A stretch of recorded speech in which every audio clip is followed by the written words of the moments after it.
Good evening, everybody. Oh, I fucked it up already. Oh, and I just threw a curse word out there. You know, we were on a roll for a while. I was just like nailing it, doing the good host intro and everything. So And does that give our stream an NC-17 rating it now? it Not. must. It's not for the children anymore. Oh man, Yeah, I know. it's okay. This is what It's all right. happens. This is what happens when you've got live television. Well, maybe there's a way to bleep it out or something. I don't know, but whatever. We're live, and We're that's just live how it is. and That's the fun. That's the adrenaline rush of it, That's right? right. That's right. But it is in fact 9:30 on the East Coast and 6:30 on the West Coast, and it is in fact time for your weekly Calamity Jane live stream. James, how are you doing on this balmy summer evening? It is really a late summer for us down here. Huh. I'm doing well over here on the West Coast. Weather's been pretty nice. Normally, when we're in August, it's usually pretty hot. Yeah. But it's been kind of tame the past few days. I was in Utah last week, so I don't know how to really compare it to the other previous week and a half or so. But as for right now, it's not bad. I'll take it. Yeah, we're still sitting pretty consistently at above 95 degrees every day and like 98% humidity. So it's like you go outside and you're like, you know what? Do I really need to be outside right now? Mm, And you just mm, turn right back around. mm, But yeah, yes, I am here. We are ready. So what are we talking about tonight? We've all been all. kinds of things tonight. All We right, can I'm ready. So I'll go ahead and share my screen, I guess, and we'll go right into our stuff. All right, all And I will right. make sure to check share sound. Oh, there's an interesting check. Nobody can see this on my side, I guess, but I see Hmm. optimize for video clip. I don't know what that means. Well, Do you know what that happens to mean? it might be a new feature, and they may be because when you stream video and you share it, it can get pretty choppy on the shared screen side, I and so see. maybe optimizing for shared video will keep the frame rate up a little bit better. Yeah, I don't. Well, okay, I'll go into share. I mean, I'll share my screen anyway now, as is. But there wasn't any, you and I talked about this in our last meeting offline, where I wanted to show you this this clip that kind of made things kind of absurd as far as cuts and stuff like that. Now I'm debating whether I should have done that for this stream tonight, or we can talk about it next week. I don't know.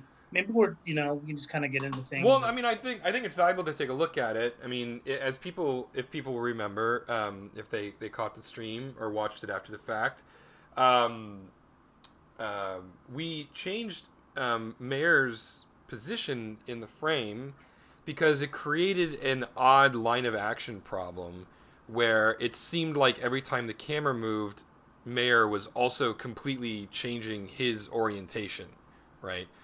And it created an odd look. And my natural instinct was that, hey, we're breaking the line of action. This is, it's part of the reason why we're causing such a weird look and feel. And so we changed Mayor's position. But then you did a little research um, and exposed me to something that I obviously have not watched He-Man in particular in a long time. But this was quite an amusing clip, unintentionally amusing clip from He-Man and the Masters of the Universe, that '80s cartoon that everybody knows and loves. Yeah, and I'll scroll to that moment of something that I wanted to just bring up with you. Well, first of all, let me see. Can we actually hear sound? I'm going to play it and see if we can Okay. hear sound. Yes, I can hear Great. it. Okay.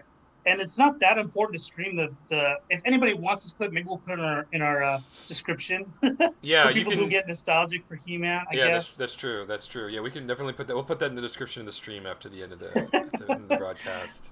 All right. So I kind of earmarked the 6 minute mark roughly. So bear Okay. with me, folks, who happens to be watching. It's not even perfect, but let me try to get to the right spot. Oh, come on. Just be nice to me. Okay, 5 to 6 is good enough. All All right. right. All right. Here we go.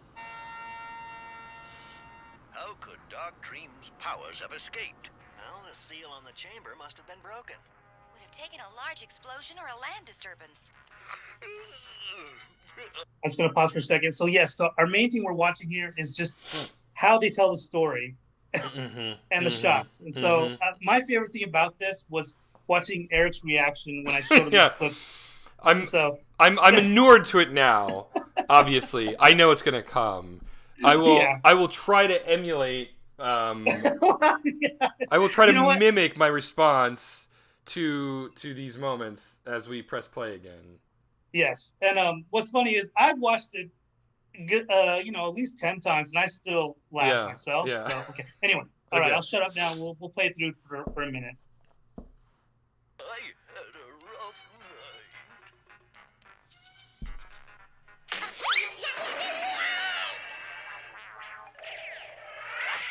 It's about time you woke up. Well, I What? can't get any sleep around here. What with all There's these just no sense. explosions Where, Arco? in the Crimson Valley. They've been keeping me awake for days. But that's so far from here. Arco can hear a pin drop in the Tanglewood Forest. They've been setting off some big blasts out there. Could those explosions have broken the seal to Dark Dream's chambers? Well, Oh my god! I mean, come on! Valley. What is going on? Close. that's solid Like- granite. They must be using Nodroxin. Okay. Yeah. Most powerful There we go explosive again. So energy. so we get a Please let sense, them fly yeah. out and take a look at the seal. We have to know if it's been broken. Like if you were to do a master of that, and you were to just put a camera at the back of that set, right? Let's assume that you could do that.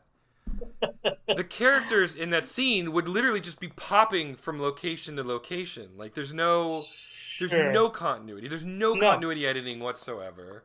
No. But this, yes, Yeah. absolutely, Eric. And so this is where we go back 2 weeks ago when we did our last stream, and this was in my head. Like I was like, man, how do I communicate to Eric? And I didn't want to do a search and be all boring about, I'm typing some things. But I remember in my head, like He-Man loved to do this, and there was something kind of quirky and accidental about it that I really liked about it. But at the same time, it is jarring because Orko just teleports right next to Man at Arms in that shot, and the camera does break all over the place. But that's what I find comical about it and kind of funny. So back to our conversation, Eric, you were absolutely right about how you don't want to break those rules to filming, that you just don't cross certain planes and stuff like that. But for me, I like the fact that they had a cavalier attitude towards shot selection. It's almost what they're like, well, the budget, we had this drawing, so maybe we'll do this here and we'll choose this shot. And Oracle's in it and Man at Arms is in it, so let's just use a shot, that type of thing. Anyway, so that was kind of on my mind tonight. I wanted to bring that up. That yes, I totally hear you, and I totally agree that we can't, we do Mayor from here to, let's go to here, the last shot to here, and it makes total filmic, I don't know if that's the right word, filmic sense to do that. Cinematic sense? I don't know. Cinematic sense, yes, cinematic sense. But yes, my whole thing was I wanted to kind of play with this whole idea that we had a back view of the mayor as well. My monitor's acting up a little bit, but kind of see if we can kind of. Come on, what are you doing? Jeez, does have to do with my mouse. What the heck's going on? Oh, I see. I have my touchpad so I'm using my touchpad to kind of move around in Flash while I'm using my pen, and so they're fighting with each other. Anyway, but yeah, the original idea was to kind of have a back view of Mayor. I drew it already, and I think I already threw it away because I've already kind of moved on with this discussion. But I thought it was kind of fun, food for thought of like sometimes what's going on in my head about some things that I wouldn't mind trying to emulate from these old school cartoons that you and I both love. Anyways, I'll shut it down and have you can chime in yourself, Eric. No, I agree. Thoughts. I feel like, I mean, I think it's super fun to emulate that kind of stuff. It's that kind of 10% joke that I love, right? And 10% joke is a joke that only 10% of the audience is going to get, right? And that's okay, right? Because they feel smart when they get it. And by the same token, it would look weird. Like, yeah. I've seen bits of the new Masters of the Universe, and I'm not a huge fan, but I'm not a huge fan of Kevin Smith in general. So that's not like, Oh, that's a whole other conversation we need to talk about tonight too, because I yeah. binge watched it. But Oh, anyway, okay, yeah. Um, I don't like Kevin Smith, so take that for what it's worth. okay. But if you watch that cartoon, it's shot. I mean, it's animated very appropriately. It's not animated like the '80s version. It's animated like a modern cartoon, where they respect line of action, they respect continuity editing, they respect blocking, and they're very aware, and everything is shot like a film, and it's not a marketing product like He-Man and the Masters of the Universe was way back in the day, right? Mm-hmm. And so they're making it for a different audience. They're not making it. They're making it for fans of the original show who are looking at it through nostalgia lenses, as opposed to people making it for 8-year-olds trying to sell action figures, Mm-hmm. right? And so 8-year-olds aren't going to watch that scene from Masters of the Universe and have a problem with how they're handling blocking, right, and camera placement. Like, this is not a thing that an 8-year-old. I mean, I don't know. I'm Yes. generalizing, I guess. Yes. I yes. have not met an 8-year-old who is going to have a problem or an issue with that. So I'll leave it at that, right? If there is an 8-year-old out there that has a problem with that, I apologize. I have not met that 8-year-old. Yes. And so, it also, in the way that the hyper serious, self-important way that they did the new cartoon, which is just, I just roll my eyes at. Yeah. In any case, again, jumping the gun a little bit, there's no place in that cartoon for that kind of silliness, that kind of intentionally bad directing.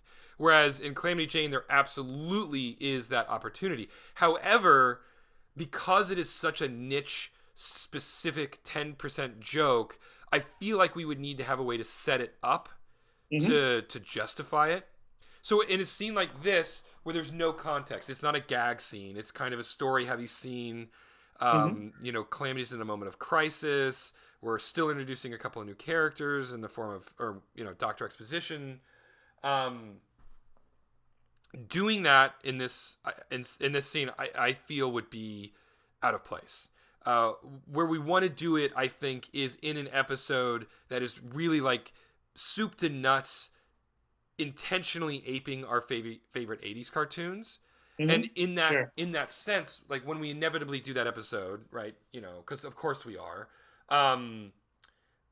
then yes, I think it would actually be intentional. Like, the entire episode would be directed in such a way to emulate the bad directing of the original cartoon, right? Yeah. I mean, just based on our offline discussion, I mean, it already kind of got me thinking about a new villain that we could kind of use to help push this concept altogether. But that's that could be a whole other stream or episode we could do. I'm already getting a sense of it. We can talk about it. We can talk about it offline, but I already think you know where you're going with this, actually. Yeah. So it's fine. But yeah, with all that out of the way, yes, you convinced me 2 weeks ago about it, but I just wanted to dig it up. Yeah. I think it's definitely joy. Yeah, it's an absolute, and unfortunately, our viewers might not even be able to see it because YouTube is incredibly. We'll include the link at the bottom of the stream so you watch it yourself, along with the time code. But YouTube complained that there was a copyright violation for our free video that we're not monetizing. Oh, really? Did we get a little alert already? Yeah, we got an alert. It pops up. Man. So part of my job, one of my jobs that I do is I do video scripts for YouTube, right? And there's a really, really hard 9-second rule on video and audio clips. Jeez. Yeah. And I always wondered why 9 seconds. It's like such a specific number, right?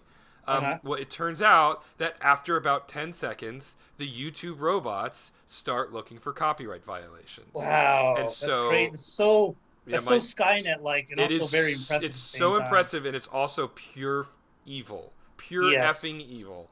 Yeah, absolutely. And it is just like the ultimate 1984 dystopian nightmare kind of stuff. But yeah, that's why in all the clips that I source, all the audio that I get, I try to always keep it at below around 9 seconds, because the Google robot starts showing up and accusing you of trying to steal somebody's work. even though we are literally talking about how much we love this cartoon and we do not get any money for this video. No one is paying us for this. We do this for the love of the show, right? Eric, with our marketing team, have we even monetized our streams at all? Have we done anything like? No. Who's in charge of who's our marketing department? I haven't talked to him in a long time. Santa Claus is in charge of our marketing department. Okay. Yeah, and he is always busy doing other things, and he only works one day out of the year. So I think we need to get a new marketing person. Yeah. But yeah, it's exactly that, right? Like this isn't, we don't have ads turned on. We don't plan on turning ads on. Like it's ridiculous to me that this is, a thing we have to deal with. And it also makes me wonder, because I've also found like complete entire movies on YouTube. Right? Oh yeah. And I'm like, how is that up there? And our 30-second clip of He-Man gets flagged for YouTube copyright violations. Well, to me, what it tells me is it's about money. Like, so studios that own stuff, they send money, they send a bag of cash, through pterodactyls and storks to YouTube and drop it off, and they do that. And now YouTube, we have it, and Yeah, YouTube doesn't care at all about copyrights. They don't care. But you're right. Like Hasbro, it very actively pursues the copyrights of Masters of the Universe. Whereas these 1940s B science fiction movies where no one knows who the rights belong to anymore, YouTube doesn't care, right? Because no one's breathing down their neck claiming copyright violation. Yeah. Mm-hmm. Well, whatever. That's a whole other... Copyright law in this world is so... in any case. And I say this as a person who's working on a cartoon right now that, I would like to get credit for... And I'd like to have some ownership of, and I still feel like copyright rules are just absolutely bonkers. They completely don't make any sense. Yeah. I don't know how I'd feel if somebody was streaming a stream of our stream of working on stuff. I don't know. I haven't even thought about that. Like, I don't think it'll ever happen at all. But I guess you have to sort of think about it. I don't know. I don't know. I'm not worried about it. I mean, I worked on games for a really, really long time, and those are stolen even before they're out, right? And you can't, like, really, in my professional opinion, having worked in games for as long as I did, and now doing freelance stuff, the only people who actually care about copyrights are lawyers. That's it. Mm-hmm. Mm-hmm. These companies like Google and Warner Brothers and Disney, they hire armies of lawyers to handle this for them, right? And I suspect most creators who are actually making this stuff are happy to be paid to make this stuff. Mm-hmm. I mean, I know I always was, right? And I can't speak to anybody, but and maybe it's because I was part of a team and didn't have any singular sense of ownership over the property. I don't know. But the fact remains that, when copyright law was invented, it was the logic, and it's sound logic, I think, was that they give a grace period to the creator of a period of years to recoup the cost of creating this thing, right? That was the idea. They did the work, and so there's a grace period for them to recoup the cost of doing it. But after a point, everybody has access to it, right? And copyright law in this country, when this country was founded, 200 some odd years ago, close to 250 years ago or whatever, it was like 14 years, right? Which, okay, I think is kind of reasonable for a creative work, right? Mm-hmm. But now it's 75 years after the death date of the person who's credited as the author. Oh, really? That's what they've changed it to now? Mm-hmm. So I know that Disney and Warner Brothers are famous for this. Superman's been supposedly free copyright and Mickey Mouse as well but they always find some loophole, and that's the loophole then is what they're doing is to keep it under their umbrella. Well, I don't know. So technically, I don't know what they did now. There's all kinds of loopholes in copyright law. Copyright law is fundamentally broken, right? Yeah. Technically, by the letter of the law, Mickey Mouse should be in the public domain. It has been 75 years since Walt Disney's death, I believe. And I'm certainly not allowed to use Mickey Mouse whenever I want to, right? Yeah. There's all kinds of things. Like one of the famous stories was It's a Wonderful Life was about to enter the public domain. Yeah. And I don't know who owns the rights to it anymore. Who owns the rights to it, right? I mean, this is what I'm talking about. Everybody involved in that movie is long since dead. The idea that at this point, it's not even a human being who owns, quote unquote, this work. It's a giant megalithic corporation that owns this work. And that's completely antithetical to the whole notion of copyright law, right? In my opinion, again. It should be about individual. Yeah. Blah blah blah. That's who made it, the artist or whoever. Absolutely. That was the whole point of it, is to give the creators an opportunity to recoup their cost, not for some giant faceless corporation to continue to reap profits off of it 75 years after the people who made it have all died off, right? Yeah. But suffice it to say, that is the way copyright law works in this country. And back to the It's a Wonderful Life story. Whatever monolithic corporation owns the rights to that movie right now, it was about to enter the public domain, and they did this massive deep dive where they hired a crap ton of lawyers and researchers, and they found a deleted scene from It's a Wonderful Life, and they put it back in the movie, and it constituted a big enough change in the film that they could reclaim the copyright on It's a Wonderful Life. And so they just, because of that little because of that technicality. Yeah. Yeah, exactly. So this might help explain why director's cuts are coming out all the time and all that kind of stuff. Guess a way that they can re-up their IP on it. Well, another reason, that's one thing. Another thing that they love to do, and this is unrelated to copyright. This is just because the Motion Picture Association, I guess, they dropped Of America for whatever reason. I don't know. I guess because they want to get their grubby little hands in international film. But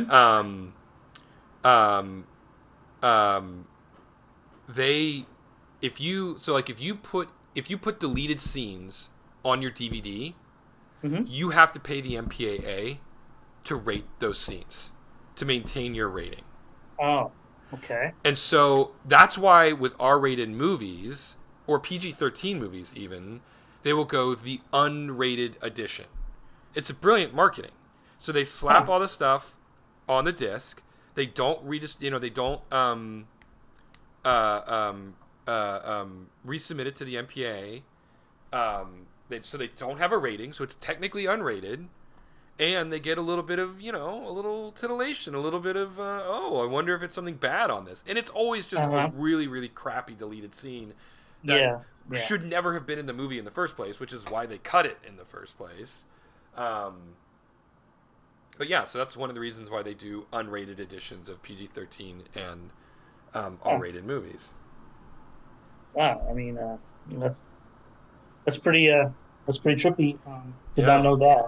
Yeah, I found that out working at Warner Brothers, actually. Yeah, it's funny how you and I both worked there, but yeah, we didn't see all the same type of stuff. Yeah, but there was always shenanigans to be talked about. Always shenanigans. All that being, go ahead. With all that being said, I mean, Warner Brothers is still my, Oh yeah, no, it was a great job. They have no stake in anything anymore, but that's where you and I met. That's where we met, and I still miss being able to go on the lot every day for lunch and seeing Don Cheadle celebrate his son's birthday, seeing Eli Roth buy a vegan beet salad, which I just thought was it was just so amazing. It was loved that stuff was so fun. Much. Absolutely. No general ill will, but just to the corporate Goliath that Warner Brothers encompasses and Disney, and they all do it. You can compartmentalize the awfulness of the corporate dynasty, the corporate empire, and still really love the process of making movies. Can still really love the people that you work with. Can still really love the day-to-day ambiance of the space, right? Yeah. It's not, and this is the problem with human experience is infinitely gray. There is no there Yeah. is no black and white. It's all a matter of degrees. And so, I can appreciate aspects of Warner Brothers and still find it appalling some of the ways that they manipulate and abuse the law to increase Yeah. their bottom line, right? Yeah. Um, you know, and Warner Brothers is harder. Like Disney, I don't care about Disney at all. Like if Disney ceased to exist tomorrow, it'd affect my life 0%, right? You're not invested in anything they're doing these days, right? No, so it's Even just as a comic book fan, you're kind of done, right? no. I'm done all the with Marvel comics. stuff. I'm done with Star Wars. I've never particularly liked mainline Disney stuff. I had a love affair when Pixar was the new hotness, but they've been making the same movie for 30 years now, and I just not interested in it. Hmm. I'm just tired of them remaking Toy Story, but it's bugs. Toy Story, but it's fish. Toy Story, but it's souls. Toy Story, but it's Mexican Day of the Dead. I mean, it's not interesting to me anymore. So you're pretty much saying that they're doing a formulaic approach to all their films, huh? They'll be the first to admit that, right? It's the Pixar 7-story beats, right? Hmm. Once upon a time, the way it goes is once upon a time there was a boy, until one day, this happened, and because of that, this happened, and because of that, this happened, and because of that, this happened, until finally, and everything, was the same or everything was different, right? I'm mangling it right now, but Sure. it is Sure. it is their like they will like be the first to admit that every single one of their stories follows that exact same storyline. Hmm. You know, and man, this just really turned into a complaint session for me. I am just really just laying in. No, it's all good. That's how some of our streams go. I mean, sometimes Yeah, when you kind of get in a roll, yeah. that's I would say complaint. It's observations. Well, let's It's keep not the like hate you're train going. making up Like, stuff. Yeah. yeah. I mean, I assume that you weren't a fan of the new Masters of the Universe, judging by the tone of your voice. It's funny. There was a lot of hate that came out for that series. I mean, we're kind of running out of time. I don't know. I mean, we could almost reserve it for next time, but I don't know if I hated it as much as other people have. I mean, people have made YouTube episodes based on how much hate they have for Kevin Smith. I'm neutral towards Kevin Smith. I think Yeah, he can be pretty funny at times. Other times I can kind of find him kind of tiresome. yeah. Tiresome is a great word. Yeah, Yeah, but yeah, I mean, now that it's been out for a couple of weeks now, it seems like, at least based on Rotten Tomatoes ratings, it's really fans are angry at it, and then meanwhile, the critics, quote unquote critics, which are just other humans, yeah. seem to like it, which is always confusing to me. Why, I don't know whether they should just do a consensus or your professional. I don't know, your professional critic. Like, do you get more clout? Or I don't know. I don't know how that. I never understood that. I I always know. kind of Judging by the quality of reviews that I read this day, no, yeah. they're not really any better than fans. Exactly. That's how where I'm at too. So I actually look. What's funny? I go to Rotten Tomatoes. I look more at the fan score and just see. I almost weight that more than I do critics sometimes. I mean, I feel like you have to split the difference, right? With a show that has gotten as much controversy as the new Masters of the Universe, and again, I hated it, but I hated it because I didn't know why it was being made. Like, Uh-huh. Sure. really, was there an appetite for more He-Man? I don't know. Mhm. B, I mean, it was, they went in a different direction, and that's fine. I have no problems if you want to make it about Tila, but the problem is that Kevin Smith spent a year or more lying to the fans, saying that it was going to be all about He-Man, and then he dies in the first episode, and that kind of bait and switch bothers me. Yes, right? I think that's where he made his. That was a critical mistake. Right. Because I didn't know any of that. I didn't get any of the hype or anything because I don't really, Yeah. I don't hang out on social media that much. Yeah, being a hermit, I guess. If you wanted to make Tila in the Masters of the Universe, awesome. Make Tila in the Masters of the Universe. She's a cool They should have called character, it that. but they should have Yeah. called it that. Yeah, exactly. And so, there's a bit of that. And, as a result, like, critics are, useless in my opinion. And then the fans are useless too, because they allow their vitriol to cloud any sort of reasonable judgment. Yeah, And so, it is much more emotional. There's the yeah. whole my child is ruined, and it's Yeah, not absolutely. really. And it's Go back it's and not. watch. Just go back and watch the show you like. Yeah. Yeah, I mean, I don't. So, like, I don't have any of those. I don't have any of that kind of animosity going into it. I just watched it. I think the art style and the animation was great. I thought it was fine. I think the content the story was kind of blah. Yeah. I wasn't really into it. Yep, I agree. That's kind of where I was at. But the main thing I was hoping, so it felt to me like what they were doing with Masters of the Universe Revelation, I think, or whatever it's called, The CG was they were. one on Netflix, or What's that? they're doing a CG one on Netflix. Yeah, they have another one now that's Right. coming out that's more aimed towards. It looks like the newer audience with kids. Yeah. But this one, obviously, it seemed like it was aimed towards the people that, the kids that watched it in the 80s and 90s, whatever. Right. And now they're grown up, and so you have to. It felt like to me like they just didn't understand the audience they were making it for, because all the designs, everything looked like it borrowed from the original. Whereas this new CG one, the 3D one, it's clearly for children. It's completely revamped. That's cool. It's fine. Yeah. I mean, I don't have a problem with either of the art styles. Yeah, I just don't think Kevin Smith is a very good writer, and I like you said, I just found the story to be incredibly boring. Yeah, I kind of had it on the background while I was playing my Nintendo 3DS and going through, cramming it through. The end of Fire Emblem Awakening. Fire Emblem, yeah, that's a whole other conversation. Yeah, but the main thing I missed from the original was the campiness and like the awkward humor, just like what we talked about tonight. Yeah, I agree. That was completely gone. I totally agree. Yeah, there was nothing funny. Yeah. Like there was a couple of moments here and there, but it wasn't. There was just nothing to it that was playful or campy. Yep. Yeah, we alluded to that earlier when we were talking about just how self-serious and humorless it was. Yeah. And it's just like, no, you really don't seem to get He-Man, do you? Like, even as an 8-year-old, I loved the silliness, right? Yeah. Mm-hmm. You know, and and so taking that out of He-Man, or just Masters of the Universe in general, like whether you want it to be Teela and the Masters of the Universe and He-Man, I don't care about that. What bothers me is that the writing was bad, and it lost any sense of humor that a show like that needs to have. I mean, you've got a character named He-Man, for God's sake. And he transforms into a muscular dude from a Prince Adam. Why? I don't know. There's no reason for it. Yeah. Right, exactly. Like, yeah. So the whole premise is preposterous, and then to have such a self-serious attitude about it, that was the part that was the most bothersome to me. Like, if I wanted to watch some kind of hardcore anime, I would watch hardcore anime, you know? Mm-hmm. Mm-hmm.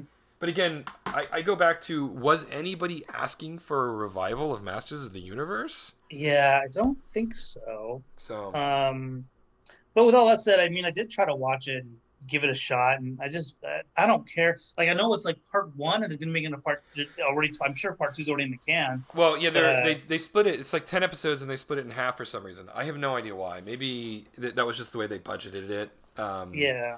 And that's the other thing that's so frustrating about the fan response is like, guys, like, give it 5 more episodes, right? Like, yeah, I think it was a mistake to kill He-Man twice in the first 5 episodes, which is just bizarre. That's just like... But he could still come back in the episode 6, and then it could still be all about him, right? Yeah, sure. So, you know, it was just this. It's just this odd thing. Like, it was so poorly handled at every level by every single person involved, from the immediate vitriolic response from the fans to the poor management of the marketing on Netflix's side of things to Kevin Smith just lying for some reason rather than being honest about what the first 5 episodes were going to be about. Like, yeah, it was such a cluster, and it was so disappointing. And again, I don't really care that much, but suffice it to say, it's just, I don't know. I'm in a ranty mood tonight. What can I say? And so since we're on the train, I hear you. You're kind of preaching to the choir for the most part. I mean, I'm kind of on the same. I'm in the same. I came to the same conclusions generally. Right. Right. Speaking, but you know, like I said, I just moved on, and well, there's other stuff to watch, so it's all good. Yeah. Don't worry about it.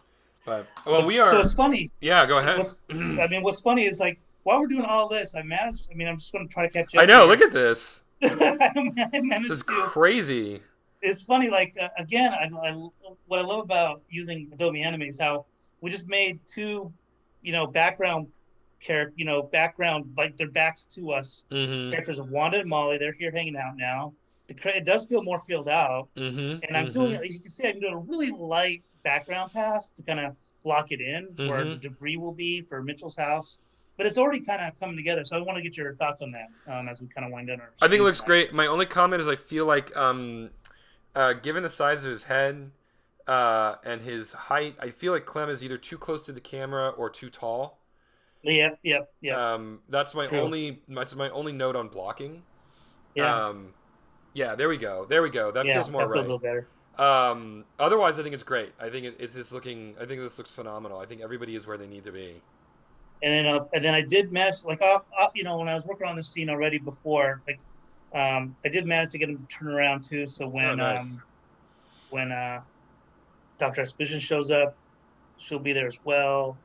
We'll get to that scene as well. But anyways, yeah. So making progress and going through the motions, and it's funny. Like maybe next week we'll go over this, but like we have this kind of already this whole section, except for this obvious this one, but this whole section is kind of blocked out. I kind of Mm-hmm. spent some time just kind of getting the general pacing here, so there's plenty to talk about for this whole scene, Yeah. the Yeah. set of scenes that is. But yeah, for another time, for another episode, But technically, each of those it would be like a sequence. a So I shot or seek. Yeah, Yeah. yeah. See, I learned this in one of the filmmaking classes that I took. So I'm a That's pompous. very official. Very official there. I'm a pompous authority. So you must listen to Yeah. me.